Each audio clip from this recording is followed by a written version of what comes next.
இது போன்ற கதைகளை தொடர்ந்து கேட்க இப்போதே குமார் ஸ்டோரிஸ் சேனலுடன் இணைந்து கொள்ளுங்கள். மறக்காமல் லைக் பண்ணுங்க, ஷேர் பண்ணுங்க, கமெண்ட் பண்ணுங்க. இந்த கதை முழுக்க முழுக்க கற்பனை கதை மட்டுமே. வீரன், அத்தியாயம் 96. வெளிவான நட்சத்திர நகரம். மாபெரும் வெளிவான நட்சத்திர நகரம். நூற்றுக்கணக்கான உயிரினங்கள், மிருகங்கள், சக்தி படைத்த வீரர்கள் என அனைவரும் செழித்து வாழ்ந்த பூமி. ஆனால் இப்போது அந்நகரெங்கும் ஒரு கனமான அடர்ந்த அமைதி மட்டுமே நிலவியது. அந்த அமைதி ஒரு பெரும் சுடுகாட்டின் நிசப்தத்தை ஒத்திருந்தது. மரணத்தின் வாசனை எங்கும் நிறைந்திருப்பதன் அறிகுறியது. அந்த நகரத்தில் எல்லையில் உயிர்களை உறிஞ்சும் காலம் காத்து கொண்டிருப்பது போல அது காணப்பட்டது. கோட்டையின் வானுயர்ந்த மதில்களில் நின்றிருந்த வீரர்கள் தங்கள் ஆயுதங்களை பிடித்து காவல் காத்து கொண்டிருந்தனர். அவர்களின் விழிகளில் அச்சத்தின் நிழலும் நீண்டகாலமாக காத்து கிடக்கும் விரக்தியும் மட்டுமே உறைந்திருந்தன. அந்த மௌனத்தை கிழித்துக்கொண்டு தூரத்தில் கண்காணிப்பு கோபுரத்தில் ஒரு வீரனின் உற்சாகமான கூக்குரல் கேட்டது. அதோ அதோ வந்துவிட்டார்கள்! இளவரசி வாகனம் பறந்து வருகிறது! அவர் வந்துவிட்டார்! நமது மூத்த தலைவர் வந்துவிட்டார்! இனி நமக்கு எந்த பிரச்சனையும் இல்லை! அனைவரும் காப்பாற்றப்படுவார்கள்! அவன் தனது கையில் இருந்த மாபெரும் சங்கை எடுத்து ஊதினான். அந்த சத்தத்தின் அதிர்வு உறங்கிக் கிடந்த நகரத்தை உலுப்பியது. பல நாட்களுக்கு பிறகு ஒரு புதிய நம்பிக்கை துளிர்விட்டது போல் அரண்மனையில் இருந்த அனைவரும் மகிழ்ச்சியில் வெளிப்பட்டனர். இளவரசி சுமத்ரா வந்துவிட்டார்! நிச்சயமாக அவர் மருத்துவரை கண்டுபிடித்து அரும்மருந்தை எடுத்து வந்திருப்பார் என்று அவர்கள் ஆனந்த கூச்சலிட்டு கோட்டையின் மைய மைதானத்தில் திரண்டனர். மக்களும் வீரர்களும் அரச குடும்பத்தினரும் சூழ்ந்து நிற்க விண்ணிலிருந்து வந்த பறக்கும் கப்பல் கம்பீரமாக கீழே தரையிறங்கியது. அதிலிருந்து வீரர்கள் வேகமாக வெளிவந்து தங்கப் படிக்கட்டுகளை விரித்தனர். முதியவரும் இளவரசி சுமத்ராவும் அந்த படிக்கட்டுகளில் மிடுக்காக இறங்கி வந்தனர். சுமத்ரா தனது அரச உடையில் கௌரவத்துடனும் ஒருவித இறுக்கத்துடனும் காட்சியளித்தாள். அவள் கீழே இறங்கியதும் அவளது பணித்தோழிகள் ஓடி வந்து பணிவுடனும் பாசத்துடனும் வரவேற்றனர். வாருங்கள் இளவரசி, நீங்கள்தான் எங்களை காப்பாற்றப் போகிறீர்கள் என்று எங்களுக்கு தெரியும். எங்களுக்காகத்தான் இத்தனை நாட்களாக காத்து கொண்டிருந்தோம் என்று கூறிக்கொண்டிருந்தனர். ஆனந்த வரவேற்பு ஒருபுறம் இருக்க, கூட்டத்தின் நடுவிலிருந்து பதற்றமான குரல்கள் கிளம்பின. மருத்துவர் எங்கே? மருந்து எங்கே? சீக்கிரம் அவரை உடனே எங்கள் கிராமத்திற்கு வர சொல்லுங்கள். அனைவரும் இறக்கும் தருவாயில் இருக்கிறார்கள். அங்கு உயர்ந்த குரல்களும் கூச்சல்களும் நிலவிய சூழலில் முதியவர் கைகளை உயர்த்தி அமைதிப்படுத்தினார். அவரது குரல் கம்மியிருந்தது. அதில் ஒருவித தோல்வியுணர்வு கலந்திருந்தது. மக்களே, கவலை வேண்டாம். ஆனால் நான் ஒரு முக்கியமான விஷயத்தை தெரிவிக்க வேண்டியிருக்கிறது. நாங்கள் நமது மூத்த குரு மகா மருத்துவரை குமரி கண்டத்திலிருந்து அழைத்து வரவில்லை. அந்த வார்த்தைகள் கூட்டத்தை ஒட்டுமொத்தமாக அதிர்ச்சியில் ஆழ்த்தின. அவர்களின் முகத்தில் தெரிந்த ஒரே நம்பிக்கை ஒரு நொடியில் உடைந்து நொறுங்கியது. ஏமாற்றத்தின் பெருமூச்சு அந்த மைதானம் முழுவதையும் சூழ்ந்தது. என்ன சொல்றீங்க? அவரை அழைச்சிட்டு வரத்தானே போனீங்க, அப்புறம் ஏன் வெறுங்கையோட வந்திருக்கீங்க என மக்கள் மத்தியில் முணுமுணுப்பும் குழப்பமும் ஆரம்பமானது. சுமத்ரா முன்னால் வந்து தன் குரலை உயர்த்தி விளக்கினாள். அவரை அழைத்துட்டு வர முடியாம போனதுக்கு ஒரு காரணம் இருக்கு. அதனாலதான் அவர் எங்களால இங்கு அழைத்து வர முடியல என்று கூறினாள். அதை கேட்ட அருகிலிருந்த அமைச்சரில் ஒருவன், அப்படி என்ன காரணம் இளவரசி? நமது மக்களின் உயிரை விடவும் அந்த காரணம் அவ்வளவு பெரியதா என்றான். இல்லை, அந்த காரணம் நமது வெளிவான நகரத்தில் ஏற்பட்ட இந்த கொடிய சூழ்நிலையால் பனிச்சுவர் சக்தி எழுப்பப்பட்டது என்று நாங்கள் எண்ணுகிறோம். அதனால் குமரிக்கண்டத்திற்கு போகும் பாதை முற்றிலுமாக தடைப்பட்டுவிட்டது. யாரும் இங்கிருந்து செல்லவோ அங்கிருந்து வரவோ முடியாது. நமது மகா மருத்துவர் இப்போது குமரிக்கண்டத்தில் சிக்கிக் கொண்டிருக்கிறார். அவர் அங்கிருந்து எடுத்து வரும் மூலிகைகளைக் கொண்டுதான் இங்குள்ள அனைவரையும் குணப்படுத்த முடியும். அதை கேட்ட மக்களின் முகங்களில் விரக்தி மேலோங்கியது. என்ன சொல்றாங்க? என்ன சொல்ல வராங்க என்று ஒரு இளைஞன் தன் கண்களில் நீர் வழிய, என் அம்மாவை காப்பாத்திடலாம் என்றுதானே நான் வெளிவான நகரத்திற்கு மருத்துவ சிகிச்சைக்காக வந்தேன். அவன் அருகிலிருந்த மற்றவனோ, அட, வெளிவான நகரத்திற்குள் வந்துவிட்டால் பாதுகாப்பு அதிகம், மற்றவர்களால் எந்த ஒரு இடையூறும் இருக்காது என்று நம்பினோம். ஆனால் அந்த பாதுகாப்பு வளையமே இப்போது நமக்கு சாபமாக மாறிவிட்டதே. இங்கு வந்ததுதான் இவ்வளவு பெரிய பிரச்சனையாக விட்டதே என்று மக்கள் தங்களுக்குள் பேசத் தொடங்கினர். அந்த குழப்பங்களுக்கு நடுவே ஆதித்யா மெதுவாக படிக்கட்டுகளிலிருந்து இறங்கிக் கொண்டிருந்தான். மக்களின் ஏமாற்றமும் சத்தமும் அவனது வருகையை யாருமே கவனிக்க விடவில்லை. அவன் அறிமுகப்படுத்துவதற்கு முன்னரே மக்களின் நம்பிக்கை சிதைந்து விட்டது. முதியவர் நிலைமையை சமாளிக்க ஒரு கடைசி முயற்சியில் இறங்கினார். கவலை வேண்டாம், இந்த நோயின் தீவிரத்தை ஓரளவிற்கு கட்டுப்படுத்தக்கூடிய ஆற்றல் கொண்ட ஒரு அற்புதமான இளம் மருத்துவரை நாங்கள் அழைத்து வந்திருக்கிறோம். மக்களின் முகங்களில் ஒரு சிறு உற்சாகம் தெரிந்தாலும் அவநம்பிக்கை அதிகம் இருந்தது. என்ன சொல்றீங்க? நம் மகா மருத்துவர் இல்லாத போது வேறு எந்த மருத்துவரால் இந்த கொடிய விஷத்தை குணப்படுத்த முடியும்? இன்று மக்களின் குரல்கள் ஒலிக்கத் தொடங்கியது. மக்கள் அனைவரும் கூச்சலும் குழப்பத்துடன் சுமித்திரை முதியவர் மற்றும் சிகண்டன் பார்க்கும் திசையை நோக்கி அனைவரும் பார்த்தனர். முதியவரும் சுமத்ராவும் ஆதித்யாவை அறிமுகப்படுத்த பின்னே திரும்பி பார்த்தனர். சுமத்ராவின் முகத்தில் ஒருவித கோபம் குடிகொண்டிருந்தது. அவள் கைகளை கட்டிக்கொண்டு கப்பலையே முறைத்து பார்த்தாள். ஆனால் ஆதித்யா முன்பே படிகளிலிருந்து இறங்கி அந்த கூட்டத்தின் பரபரப்பான சூழ்நிலையை பயன்படுத்தி அங்கிருந்து நழுவியிருந்தான். நீண்ட நேரம் கப்பலையே வெறித்து பார்த்து கொண்டிருந்த முதியவர் குழப்பத்துடன் தளபதி சிகண்டனை பார்த்தார். எங்கே மருத்துவர்? அவரை ஏன் காணவில்லை? சிகண்டன் பதறிப்போனான்.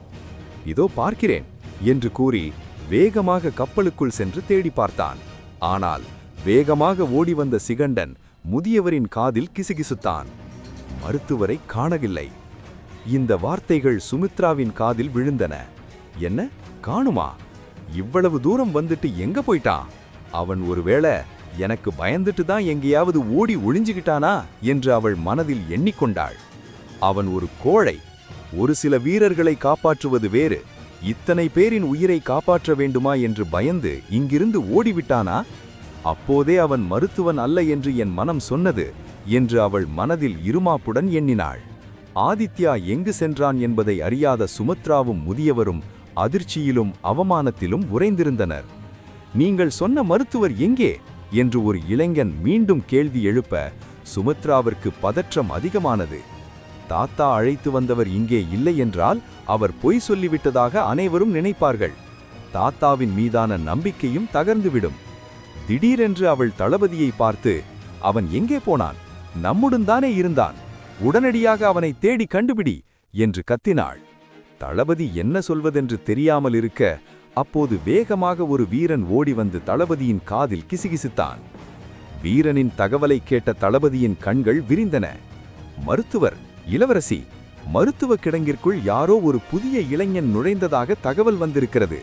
ஒருவேளை அவர் ஆதித்யாவாக இருக்கக்கூடும் என்று கூறிய தளபதி முதியவரையும் சுமத்ராவையும் அழைத்து கொண்டு வேக வேகமாக அங்கிருந்து மருத்துவ கிடங்கை நோக்கி விரைந்தான். அவர்கள் செல்லும் வழியில் சுமித்ரா அவசரமாக கேட்டாள், தளபதி, என் மாமா மூத்த தளபதி சாரங்கன் எங்கே? ஏன் இன்னும் இங்கு வரவில்லை? தளபதி சிகண்டன் முகத்தில் கவலை படர்ந்தது. இளவரசி, நேற்று முன்தினம் திடீரென்று நமது கிழக்கு பகுதி கோட்டையில் சில அசுர சக்திகளின் தாக்குதல் ஏற்பட்டது. அங்குள்ள மக்கள் ஏற்கனவே நோயால் பாதிக்கப்பட்டு மோசமான நிலையில் இருந்ததால் அங்கு உயிரிழப்புகள் அதிகம் ஆரம்பித்தன. அதை கட்டுப்படுத்தவே நமது அரசர் தனது மெய்காப்பாளர் படையுடன் அங்கே புறப்பட்டிருக்கிறார். என்ன, இந்த மாதிரியான ஒரு நிலையில் அரக்கர்கள் தாக்குதல் நடத்துகிறார்கள் என்று அவள் பற்களை கடித்து கொண்டாள். நகரத்தின் இருண்ட சக்திகள் இந்த நோயை சாதகமாக பயன்படுத்தி நாட்டை ஆக்கிரமிக்க பார்க்கின்றன என்பதை அவள் உணர்ந்தாள். மருத்துவ கிடங்கிற்குள் நுழைந்தபோது ஆதித்யா அங்கே இருந்த பிரம்மாண்டமான மாய மந்திர குடுவையின் முன்னே நின்றிருந்தான். இது என்ன விசித்திரமா தெரியுது, இதுல ஒரே நேரத்துல பல பேருக்கு மருந்து தயார் பண்ணலாம் போல இருக்கு. இதுதான் அந்த குரு மருத்துவர் இத்தனை வருஷமா பயன்படுத்தி வந்துகிட்டு இருக்காரு போல இருக்கு என்று எண்ணியவன் அதை எப்படி பயன்படுத்துவது என்பதை தனது அறிவையும் சக்தியையும் ஒரு சேர பயன்படுத்தி அதை செயல்படுத்துவதில் ஆழ்ந்த சிந்தனையில் இருந்தான். அந்த குடுவையின் மேலுள்ள குறியீடுகளை பார்த்தான். மருத்துவ கிடங்கிற்குள் வந்த முதியவர், சிரந்தன், சுமித்ரா மற்றும் சில அமைச்சர்கள் அனைவரும் அங்கு ஆதித்யா மாபெரும் குடுவையின் முன் நிற்பதைக் கண்டனர். அந்த காட்சியை கண்ட சுமித்ரா ஆத்திரம் தலைக்கேற அவனிடம் ஓடினாள். இங்கு என்ன செய்கிறாய்? மக்களை காப்பாற்ற வருகிறேன் என்றுதானே கூறினாய். இங்கு வந்து எதையோ வைத்து விளையாடிக் கொண்டிருக்கிறாயா? நீ ஓடிப்போய்விட்டதாக நினைத்தோம் என்று அவள் தனது குரலை உயர்த்தி கத்தினாள். ஆதித்யா அவளது கத்தலை காதிலேயே வாங்கவில்லை. அவன் அவளை நோக்கி ஓரடி எடுத்து வைத்து அவளை நேருக்கு நேர் கண்களால் பார்த்தான். அதில் சற்று பயந்த சுமத்ரா என்ன செய்யப் போகிறான் என்று எண்ணிக்கொண்டிருக்க திடீரென அவளது முகத்திற்கு நேராக தனது கையை வேகமாக நீட்டினான். அவள் கண்களை மூடி பயத்தில் அவசரப்பட்டு கத்திடவோ என்று எண்ணிக்கொண்டிருக்க அவள் நெற்றியில் தனது விரலால் ஓங்கி தட்டினான்.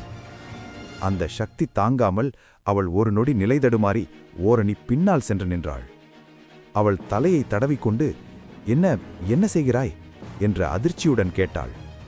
மறந்துவிட்டாயா நீ நான் யார் என்பதை என்று என ஆதித்யா தனது அதிகாரத் துணியை கூர்மையாக்கினான். அவள் உடனே தன் தவறை உணர்ந்து தலைகுனிந்து மௌனமானாள்.